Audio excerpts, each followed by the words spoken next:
So I've come to realize that I'm a bit of a late era Robert Zemeckis apologist. I've enjoyed a number of his movies that he's put out in the past decade, and I think his new movie here is not only pretty good, it's also one of the best movies he's made in a while. So, the basic setup of this movie is that it's based on a graphic novel, and the gimmick is that the camera is fixed in one location and you get the same angle for the entire movie. And you basically have these glimpses of different periods of time throughout the film.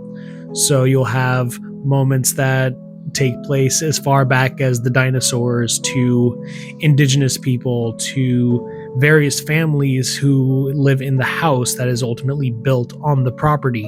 And it's also told in a very non-linear way, so it'll cut to different stages in time throughout the film as opposed to completing one storyline and then starting the next one and then starting the next one in chronological order.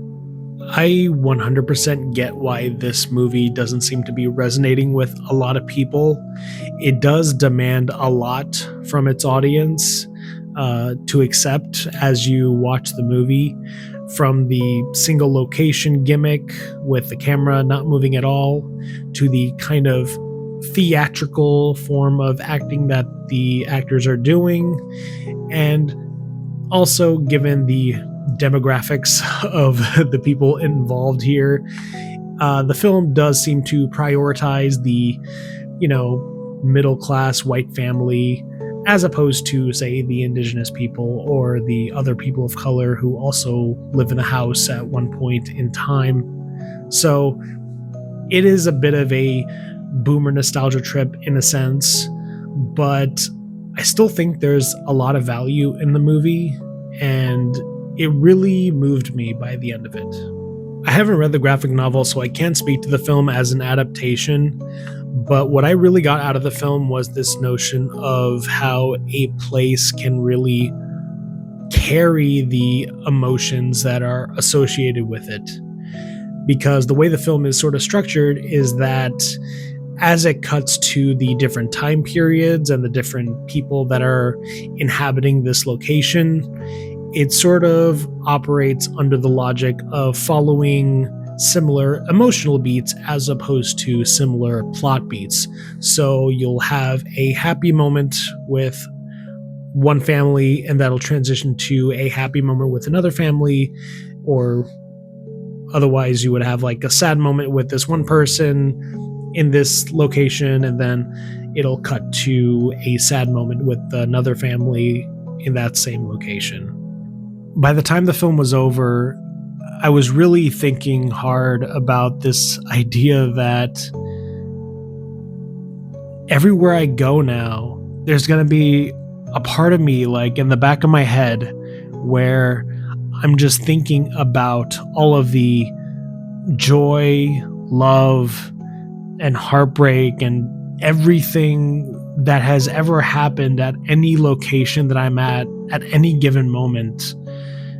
Whether it be this house that I'm in right now, or a store that I'm going to, or like a gas station in the middle of nowhere. There's going to be countless moments in time that are just attached to that location that I'll never necessarily get to experience, but that energy and that spirit will still kind of live on in some way. And that idea I found extremely moving, and I think the film captures that very beautifully. So yeah, that's why I quite enjoyed Here a lot. Again, understanding also at the same time why a lot of people don't seem to dig it as much as I do, but I do think it's worth watching, and it's, given how much money it's making at the box office, it's probably not going to be in theaters for very long. So if you do have a chance to see it,